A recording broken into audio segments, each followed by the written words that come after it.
after Xi Jinping took power in 2012, we actually could see a lot of connections in terms of parallels of how elements of the Chongqing model were being absorbed into CCP's broader political style of governing. What was Bo Xilai's Chongqing model, and how does it help explain Xi's China?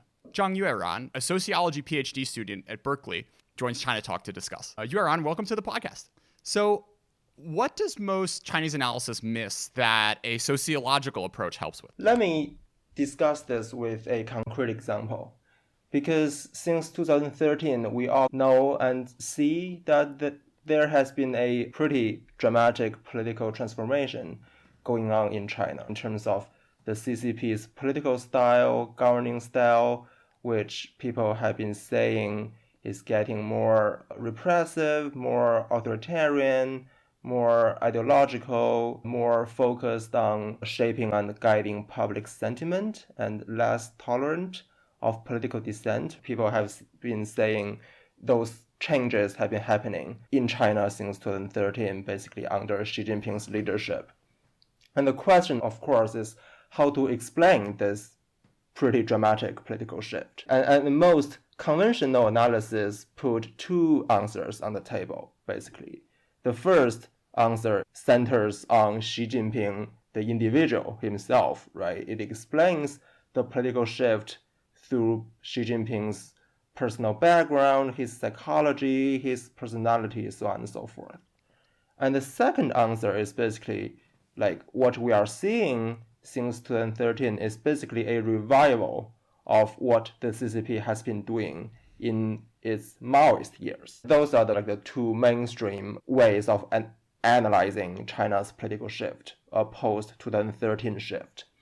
And I think what those analysis myths, which a sociological approach can help with, is that we really need to look at the structural factors that were confronting the CCP around 2012, 2013, around the leadership turnover, in order to really make sense why we are seeing what we are seeing after that leadership turnover. And in order to do that, we not only need a sociological perspective, but also a historical perspective. Namely, we really need to look at the specific political happenings or the political drama that has been happening in the years preceding 2012.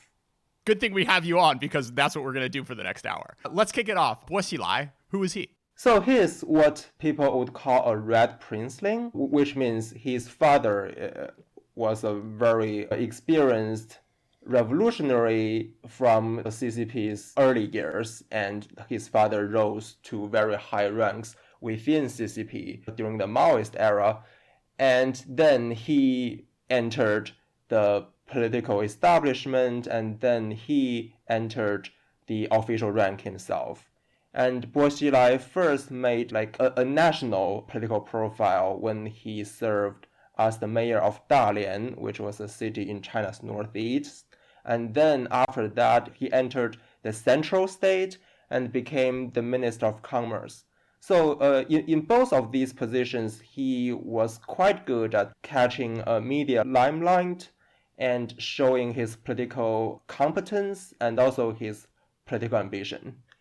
And in 2007, he was assigned as Chongqing's municipal party secretary, in which position he started to initiate a series of very transformative political practices through Chongqing's municipal state. And those political practices were commonly called the Chongqing Model. And that was the moment when he really started to make huge political shockwaves, both in China and also outside China. Great. So let's talk through what he did and what the sort of interpretations, both sort of classical liberal as well as left-wing narratives around what the Chongqing model was and what it stood for. The kind of classical liberal narrative, which was very popular during the time when the Chongqing model was unfolding, basically saw the model as a dramatic expansion of the coercive and the repressive power of a authoritarian state, basically, because the liberals were emphasizing how Chongqing's municipal government was forcing people to participate in all sorts of political activities, political spectacle, such as public gatherings to sing so-called red songs, which were basically classic songs from the Maoist era, or to celebrate red political symbols, so on and so forth, and also how Chongqing's municipal government was cracking down civil society groups, lawyers, entrepreneurs in the name of striking black gangsters. So that was the elements of the Chongqing model that the liberals were seeing, and they emphasized how coercive and repressive that was. And on the other hand, the left-wing narrative was basically saying we should look at how the Chongqing's municipal government was trying to redistribute wealth from the wealthy to the poor, and how government was trying to explore a new developmental path that was more equitable, more economically just, so on and so forth. So those are basically the two popular versions of how Chongqing model was understood. And they were diametrical, but both problematic. You don't necessarily buy either of these narratives, and the way you came about your own theory of the case is a little curious roundabout way of looking at real estate tax policy. So tell us how this came to be your key to creating a different framework for what was going on with our friend Bo. Yeah, the case of taxing private home ownership was interesting because it actually provided a window for us to really look at one policy which Chongqing implemented together with another municipal government. So that is a way to set up basically a comparison. And I would argue only through that kind of comparison could we really dig out what was unique and central about the Chongqing model. So what I did discover was that basically starting from 2011, Chongqing and Shanghai, those two municipalities, started to implement a tax on private home ownership, basically at the same time. But even though those two cities started this policy at the same time, the concrete ways in which they enacted this policy, this tax, were really different. I don't think I could go into the specific details of how the tax was designed, but broadly speaking, there were 3 points of difference. So first, in terms of who were being targeted by this tax. So the Chongqing's municipal government very unambiguously targeted the most wealthy property owners in the city. But Shanghai's government didn't really touch the most wealthy, but instead target the kind of the upper middle class or the kind of the moderately affluent strata within middle income layers. So secondly, in terms of how the local government were framing this tax, so in Chongqing, the tax was framed as a redistributive measure in terms of transferring wealth from the rich people to the poor people to the ordinary people to achieve some degree of redistributive justice. But in Shanghai, the government used very kind of technical terms in order to frame the tax as basically a technical and economic intervention in the housing market in order to tame the housing market boom. So the tax was framed in very technical language in terms of how to adjust supply and demand of housing, so on and so forth.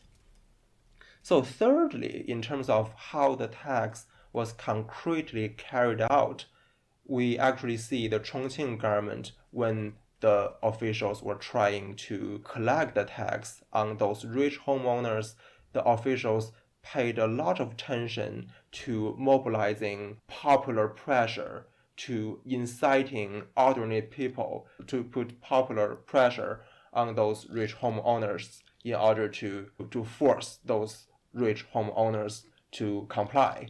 So basically, the whole tax collection affair was turned into a nexus for mass mobilization. But in Shanghai, the government was trying to enact this tax as quietly as possible, in the sense that they really wanted to direct the potential taxpayers into kind of reacting this tax in a very economic and individual way in order to, make those taxpayers respond to the tax by thinking how to rearrange my plan of property purchase in order to maximize my economic gain under this new economic parameter created by the tax, not in any kind of political manner responding to or protesting against the state. Those are the main differences in which we see different political styles in those two cities. And clearly, the Chongqing government was really trying to use the tax as a tool to really show the masses that the government was pursuing a economically just and redistributive developmental model. And also, the government was really trying to use the tax as the opportunity for mass mobilization. But in Shanghai, what we are seeing is that the government is doing everything it could to depoliticize both the tax itself and also taxpayers. So I think here, through this comparison, we can develop an alternative understanding of what the Chongqing model essentially was. Because both the liberal and the left narratives didn't really do a good job explaining why the Chongqing government would initiate this tax initiative, and also why the government was enacting the tax in this particular way.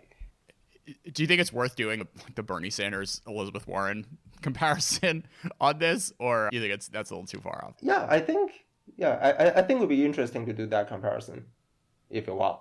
All right, so I'll do it then. The Chongqing model is excited to soak the rich and point them out as being like parasites on society, whereas Shanghai is more not trying to rock the boat and just cool down its real estate market. Yeah, and I think one thing I would add is that clearly what Chongqing was doing was extraordinary.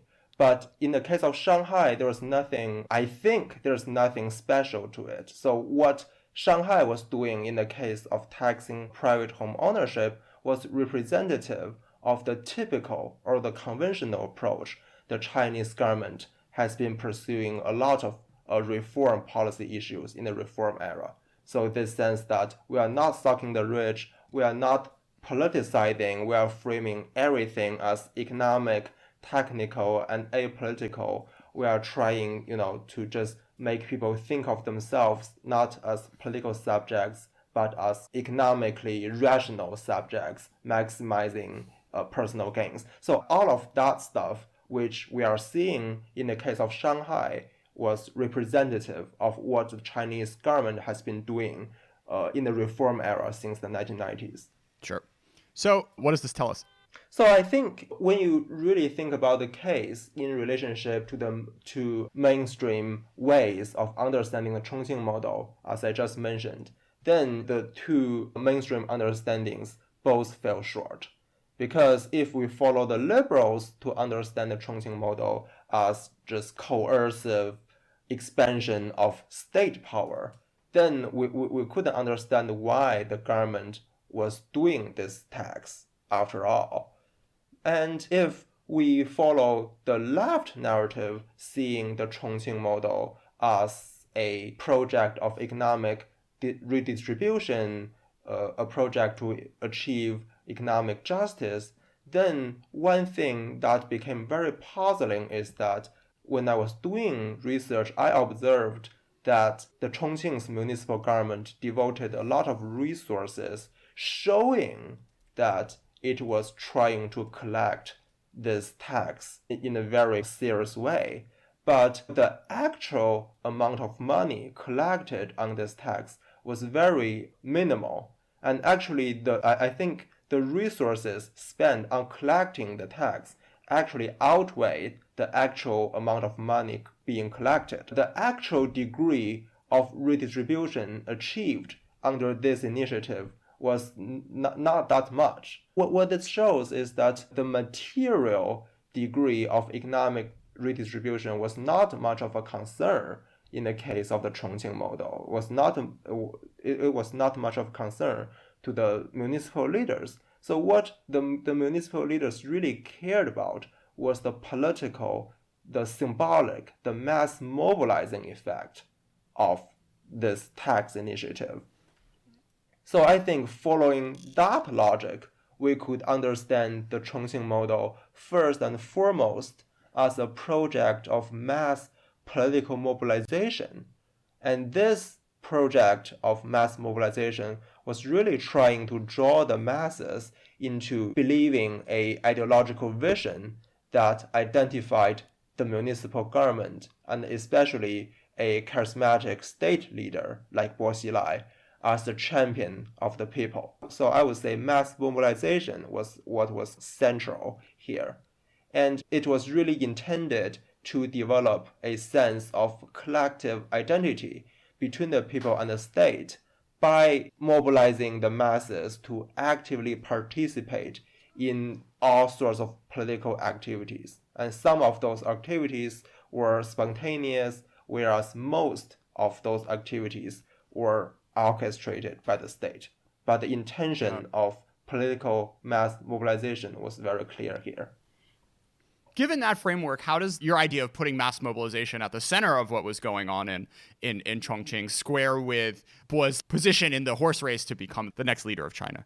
So there's one very interesting and very crucial detail I learned during my research process, which is that kind of around late 2009 and early 2010, municipal officials, not Bo Xilai himself, but other municipal officials, started to reach out to the fiscal technocrats within the central state, saying our municipal government was really willing to experiment with this tax initiative. And then the response from the fiscal technocrats was somewhat skeptical in the sense that they were really worried, what if the top national central leaders would not approve of Chongqing's plan, given, Bo Xilai has many political enemies within the top national leadership. So that was the question the fiscal technocrats within the central state raised to Chongqing's municipal officials. And Chongqing's municipal officials responded by saying our top municipal leader had already considered that possibility and has already prepared accordingly. And the plan is that if the top national leadership was not willing to approve, Chongqing's municipal government then would publicly announce this plan to tax private home ownership to Chongqing's public. And the government was ready to rally a lot of popular support and to really show to the top national leadership how much support this initiative would have in order to push the top national leadership to approve of this plan. So that's what Chongqing's municipal officials were saying at that time. And this also turns out to be what the Chongqing's municipal government did. It actually started to publicize this plan of taxing private home ownership way before it received official approval from the central state. So there was a kind of process in which the Chongqing's municipal government was mobilizing popular support on behalf of Bo Xilai in order to put pressure the top national leadership. And I think this is crucial because we all know Bo Xilai had some political enemies within the central political establishment, right? There have been some media reporting by international media outlets, and also there was a U.S. Department of State cable, which you can find on the WikiLeaks, which recorded the political information the Department of State was gathering at that time, showing the same story. So basically, Bo Xilai had political enemies, and those people deliberately marginalized Bo Xilai in 2007 by assigning him to the post of Chongqing's municipal party secretary. Basically, in the game of CCP's high politics, in this game of political competition, competing for CCP's highest political office, Bo Xilai was being marginalized, and he knew he was being marginalized. And launching this Chongqing model, this mode of mass popular mobilization, this project of building popular support on behalf of himself, was a way for Bo Xilai to counter and pressure those political forces opposed to him within the political establishment. So basically, I would say riding on popular momentum to disrupt the political establishment's conventional rules of the game represented Bo Xilai's attempt to find a path forward in a political competition that was stacked against him. Yeah, and this, to be clear, trying to mobilize popular support to get you into the highest office in the land is not something that has really been part of the CCP political lexicon for decades at this point. Yes, I would say the last person in CCP's context, the last person who tried to do this before Bo Xilai was Mao himself. So basically, after the Maoist era, this mode of politics had never been tried again before Bo Xilai stepped onto the stage. And so then again, to summarize, the whole tax story is just one of what probably are many examples of him doing things ahead of where Beijing wants him to be, being more aggressive and taking the sort of most populist line in order to both boost his popularity and do the thing where you already put shovels in the ground, and once you do something popular, it would be very hard for Beijing to go back and say, no, you can't do that, when there are tens of thousands of people in the street saying, hey, let's take down the gangsters, let's tax the rich, what have you. I don't think Bo Xilai was very serious about those governmental measures themselves, right? What he was really serious about was using those measures to mobilize popular support. So it's really about the political and the symbolic effect. And like this whole model of mass political mobilization worked in the sense that it did succeed in building a lot of popular support for Bo Xilai. And that popular support remained even after Bo Xilai's political collapse.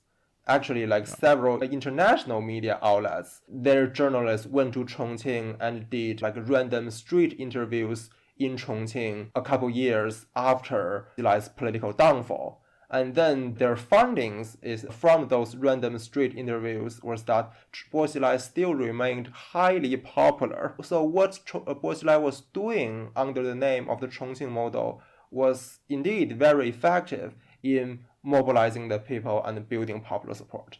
Yeah, just hearing you tell this whole story, the echoes of Trump and his whole insurgency, first to take over the GOP in 2016, and the kind of building of this white nationalist, like ultra right-wing group, culminating, of course, in the Capitol riots of a few weeks ago. I think Bo played this game better than Trump has. It's scary to think what Trump, if he was a more skilled politician, would have been able to do over the past few years with the playbook that he adopted, which you can see some echoes in the way in which Bo tried to raise his platform and make sure that he wasn't marginalized and forgotten, sent out to a second-tier city, which was presumably supposed to be his last job. Yeah, I think one really like obvious parallel is that like in the case of the election in 2020, what Trump was doing after the election, was he really serious about him not actually losing the election? Was he really serious himself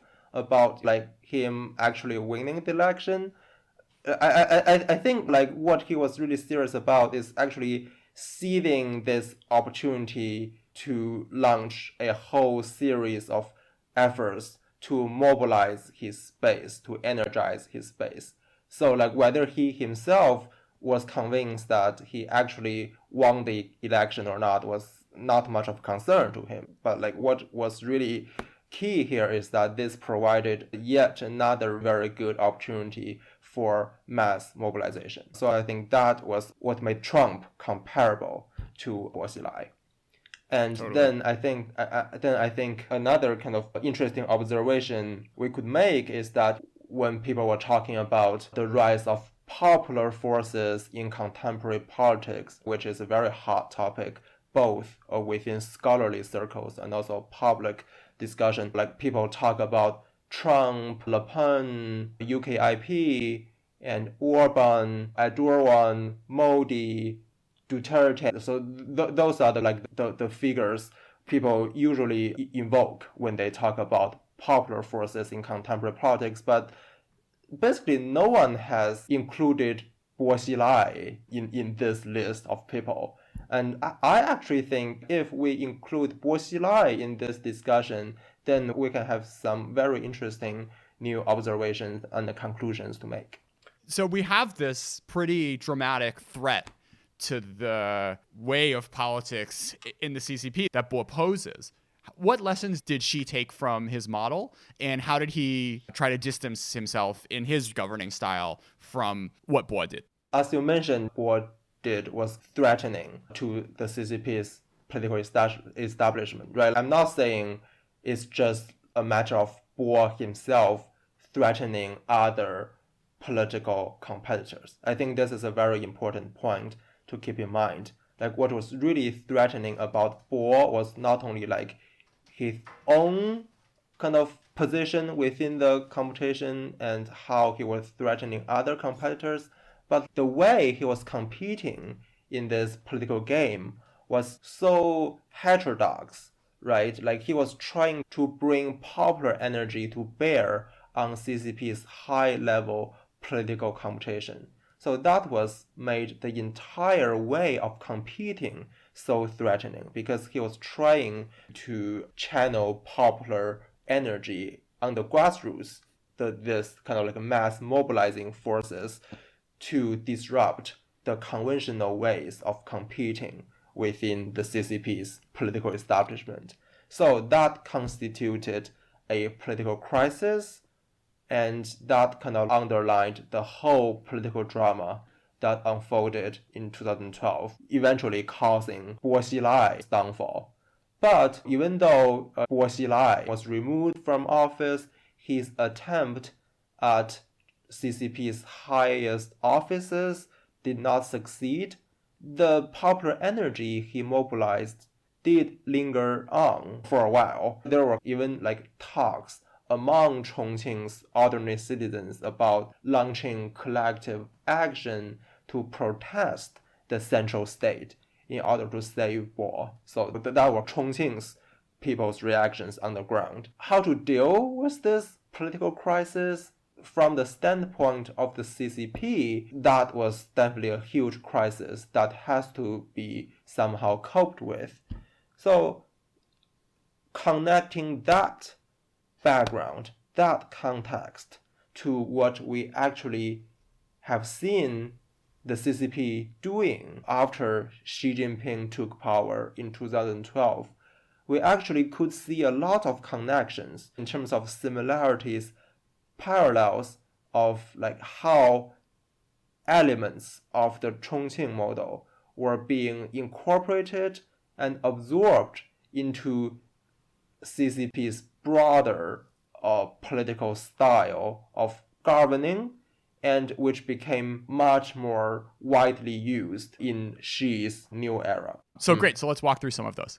Yeah, one thing that many people have noted is that basically since 2012, 2013, the CCP has both been much more skilled at and also paid much more attention to mobilizing popular sentiment, shaping popular sentiment, and also to mobilizing ordinary citizens to certain forms of political participation. So that has been much more of an emphasis than what the CCP has been doing in the preceding 2 decades. And also, we have been seeing how the CCP became much more sophisticated in terms of using digital means to mobilize the youth. And we have also seen how the CCP became much more effective and creative in turning many young people into political subjects that strongly identified with the state. And those people were sometimes derisively called the little pink. So the mass mobilizing side of the CCP has become much more stronger, broadly speaking, since 2012. And that was a clear connection to what Bo Xilai was doing in Chongqing in the several years preceding 2012. And in the post-2012 political order, we also see a kind of a greater role being played by ideological messaging, generally speaking, and also more emphasis on a singular charismatic leader, in this case Xi Jinping, and also a much more closer intertwining of political participation and everyday life, especially with the advent of things like apps on your cell phone, which made the intertwining of political participation and everyday life all the more convenient.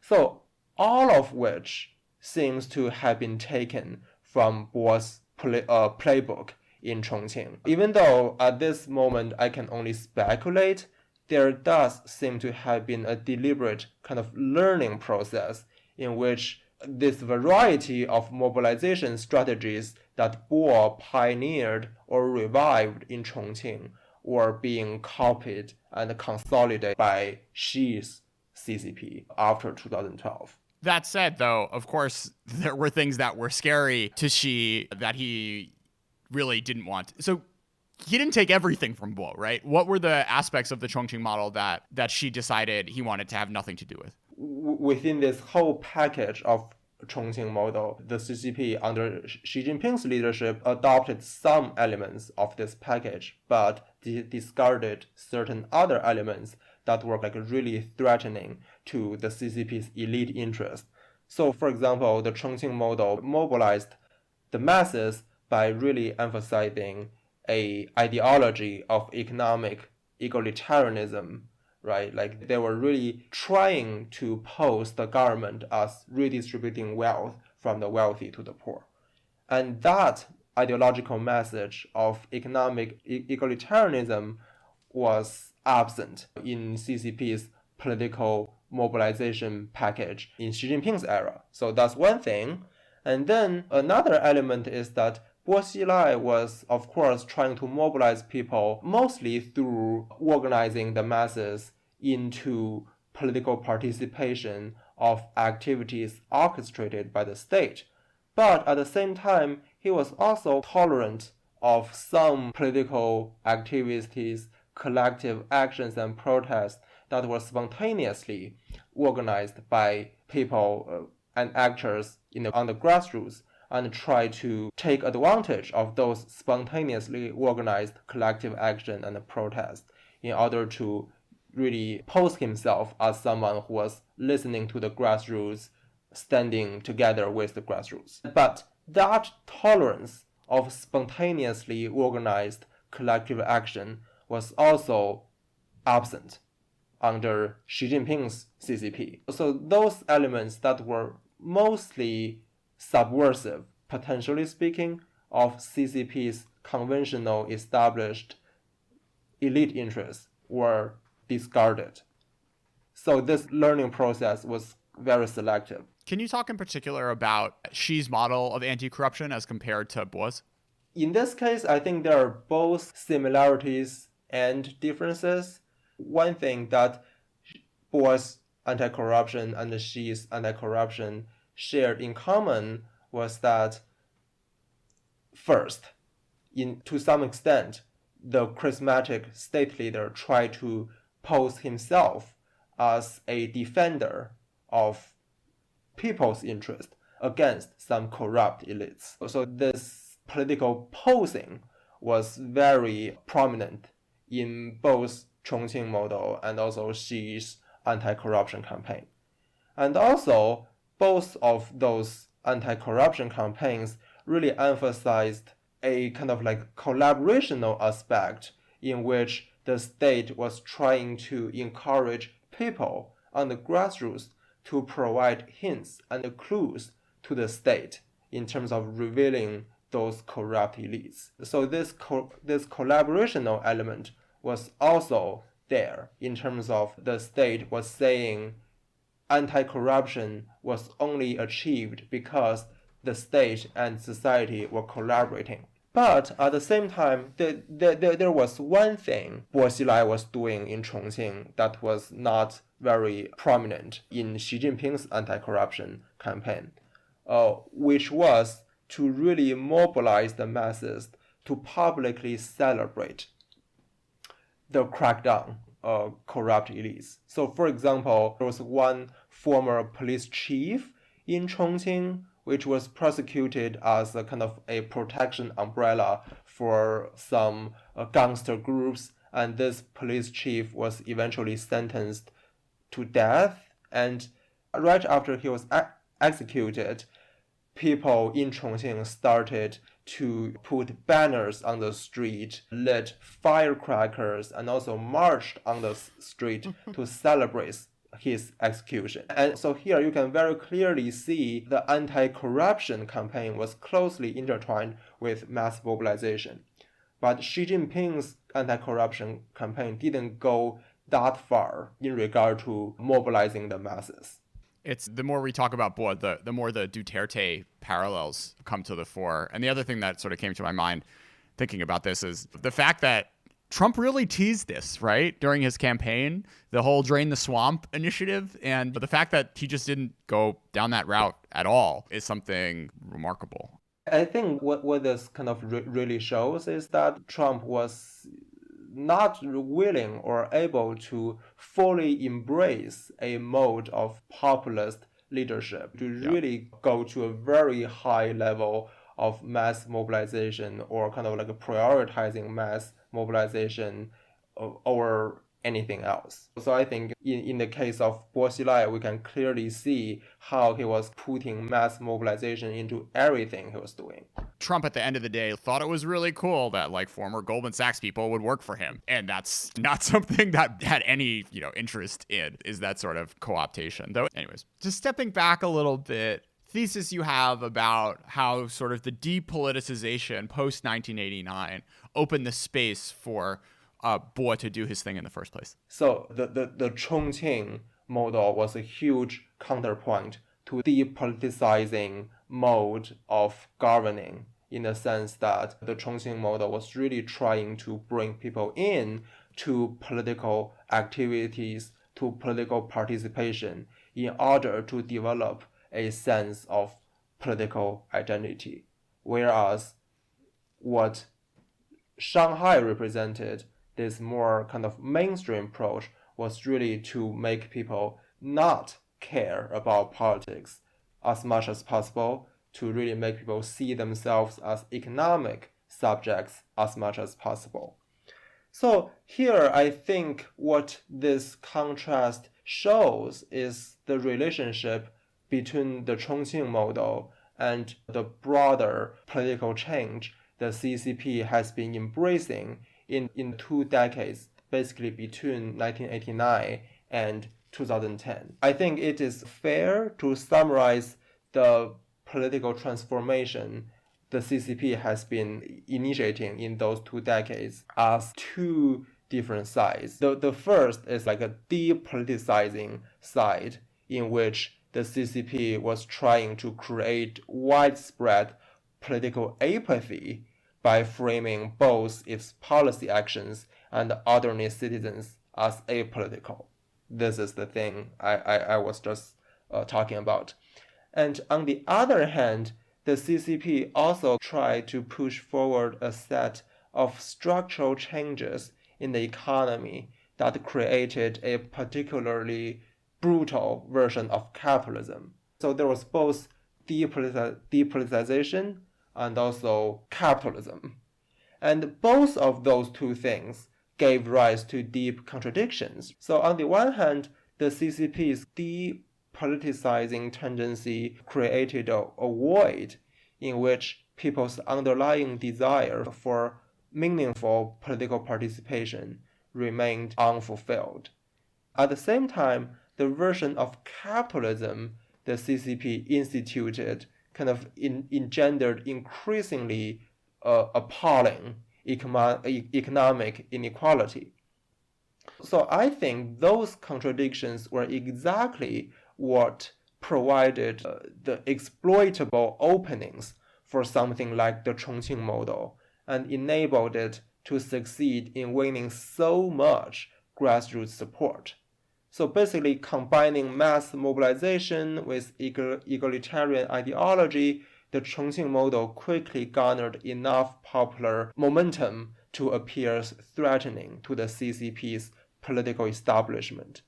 So responding to this crisis, Xi Jinping's post-2012 regime had to selectively incorporate many elements of the Chongqing model into the CCP's governing style.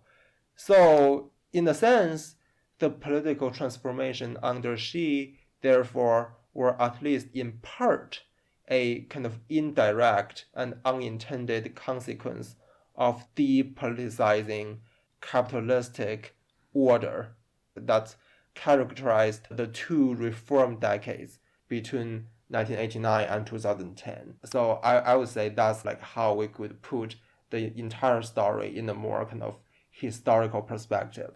Into this void that Xi has attempted to fill but has not completely succeeded in doing, we come to the summer of 2018. So what happened in Shenzhen that got the party so upset? In the Jasic technology factory in Shenzhen, in the summer of 2018, there was a unionization drive going on.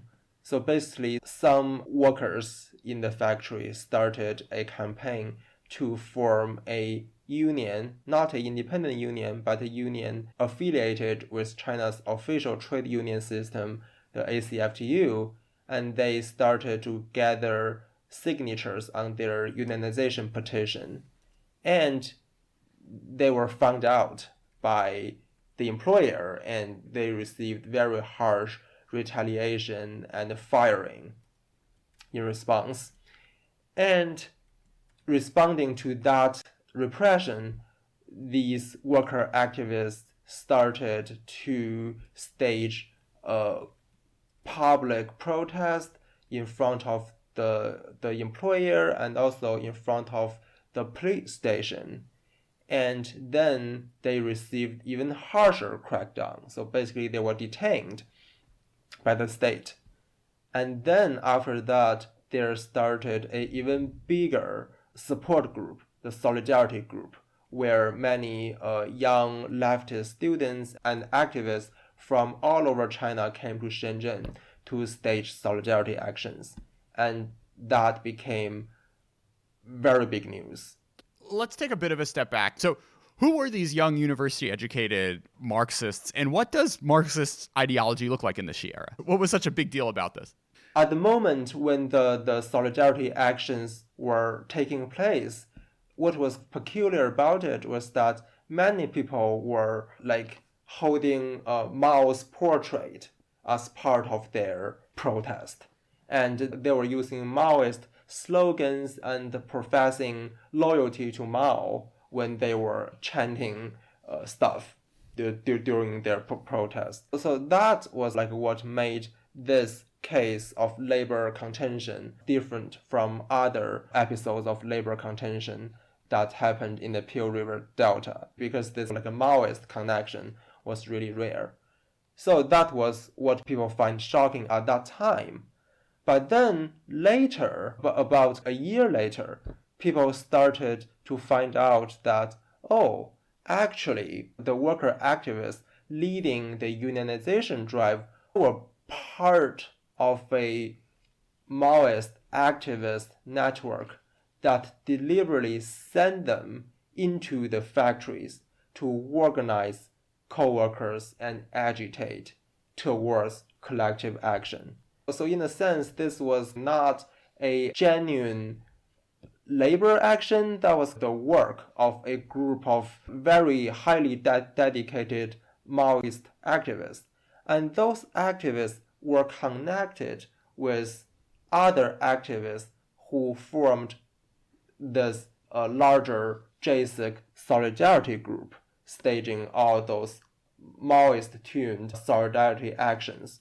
So then people started to really see, oh, there was a very highly organized Maoist activist networks composed of both people who are more like from the intellectual backgrounds, highly educated, and also people who are more from a worker's background. And that was really shocking when people find out it was a very highly organized series of events. Can you talk a little more about sort of the ideology of this young nascent Marxist movement? They embraced a Maoist ideology, but I guess in this case, we need to realize that at the core of this ideology was a contrast between the Maoist era versus the contemporary CCP.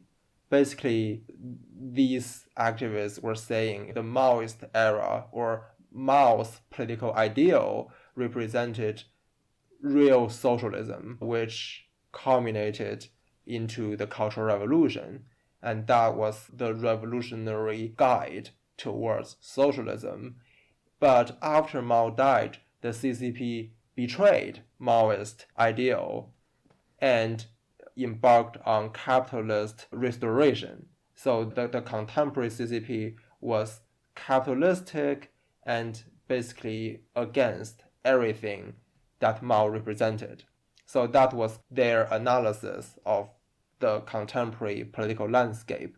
And the political project that outlook leads to is really like a project of thinking about how to overthrow the contemporary CCP in order to make real again Mao's revolutionary ideal. So why do, a few dozen very well-educated young people taking this line cause such a strong reaction? Like, what about this line of thinking is so threatening? Yeah, I guess first of all, I should clarify that not everyone in this Maoist network was like highly educated. There were people who were from a worker's background, but yes, many members of this Maoist activist network were from China's most prestigious universities, like the Peking University, PKU. And that was also part of why many media outlets were paying so much attention to this network, of course.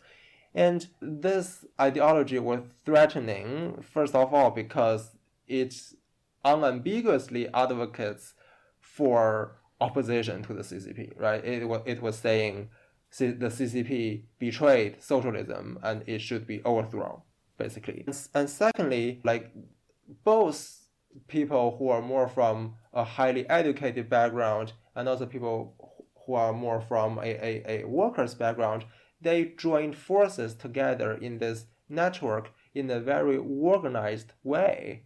And both the degree of organization achieved within this network and the very fact that people who are from intellectual and workers' backgrounds fused with each other in this network represented a political threat to the CCP. Do you have any thoughts, Yueran, on like how the CCP has tried to neuter and bring Marxist analysis and Marxist departments within Chinese universities to counteract this line of thinking? One thing that is interesting to follow is that occasionally the CCP has been taking a like anti-capitalistic tone, like in their action and propaganda, right? One prominent example was what the CCP has been doing recently to Ma Yun and his financial corporation. Yes, sometimes the CCP was trying to frame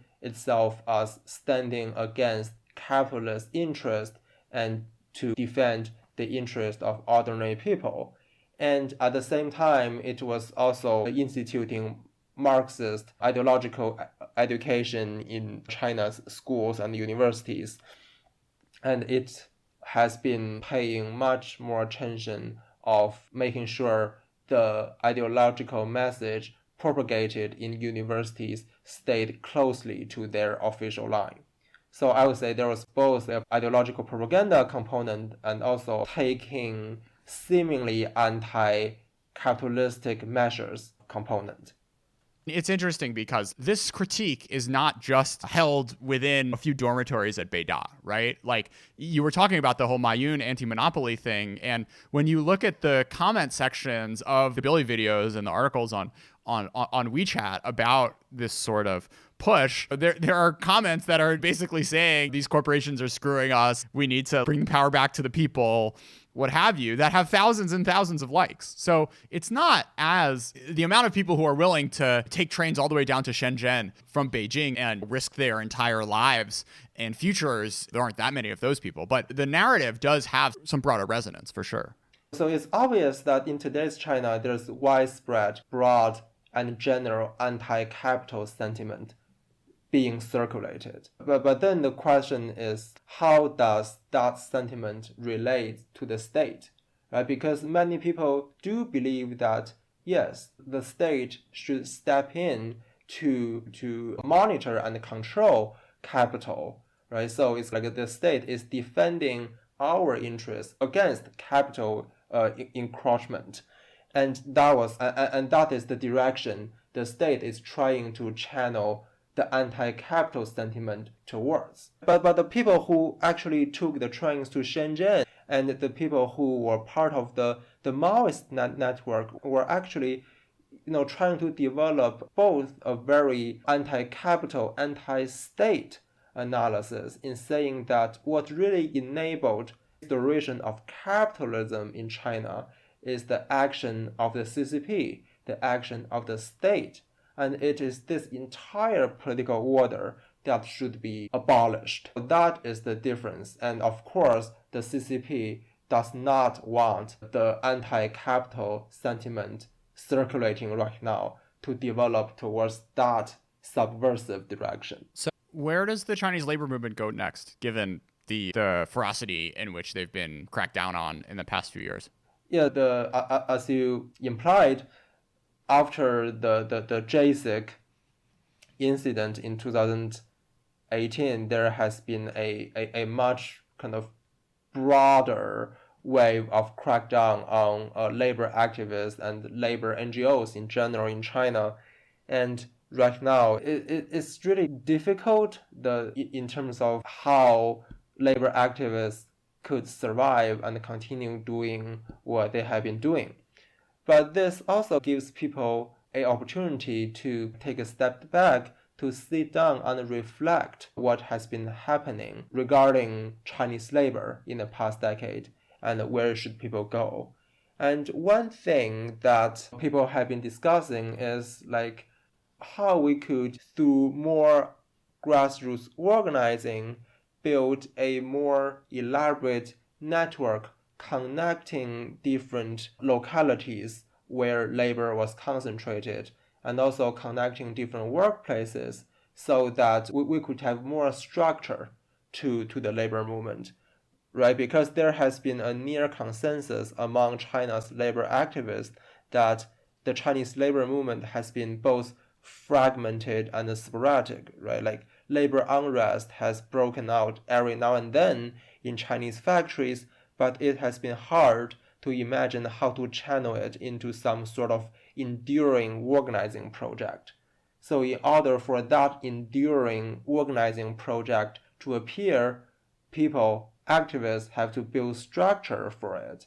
And now the question is how to build this structure. I don't think anyone really has answers to this question, but this is like the direction many people's thinking are heading to. Yueran, thanks so much for being a part of China Talk. Thank you.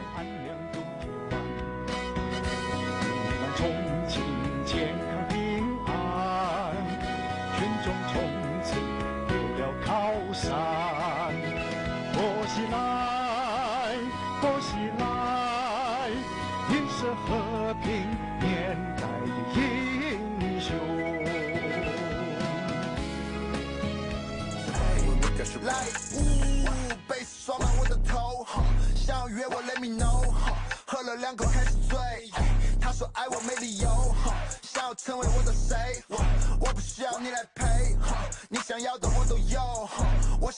你都没。早儿些喜欢搞 diss， 真理都还没得意思。节奏不发的个底子，对号入座嘛的可能要气势。看到起耍的是气势，善良的 boss 藏在我的句子。我不得当一个戏子，耍不拢麻烦就开点 please。让他们爱到起倒闭，10个有9个是宝气。DKO 让黑车倒地，老子们根本都不需要考虑。盘旋在寒冷的高地 ，broadcast 都不跟你交易。来找我必须要保密，换那个下你总让我很焦虑。就 you get drunk， 包来下哈口为例，下电影让我买地，超大杀伤的武器喊你爸 recipe， 看你娃心头都没得底。我不管今天是星期几 ，You get in cold I get heat， 爱你的几包杜卡迪，三亚人全都在嘎西，要哈手更多的 money， 飞到台北飞到巴黎，老子都拿到去 Uzi， 你们都给我下苦力。吹皮 ROG 酷西，装进我纯白色 hoodie。小字儿写，早就以前，怕你听不懂有点，九波圈，李家都脸，全部都是解放领卷，里面要选，摸索那些，弟弟永远都是地铁，勾下钱，勾下钱，买到脑壳勾下钱，你错死，已经过时，世界末日，我在我的卧室作死，不想错死，已经作死。我说是给你上课，不要作死，希望鼻子都细，这儿跌都不起，想是拖了层皮在你脖子上吸，离我提都不提，想活下去，日妈做啥子气，像 AK47压到气，对到你滴。Shutting up fake heads, they cannot front us. They just two-faced, got it so quick. Inhaling real shit, they cannot fraud us. Knock it out real quick. Good in a savage taste. Bringing on work. Got your bitch in a squirt. You make a news on the worst. How come you don't make a turn?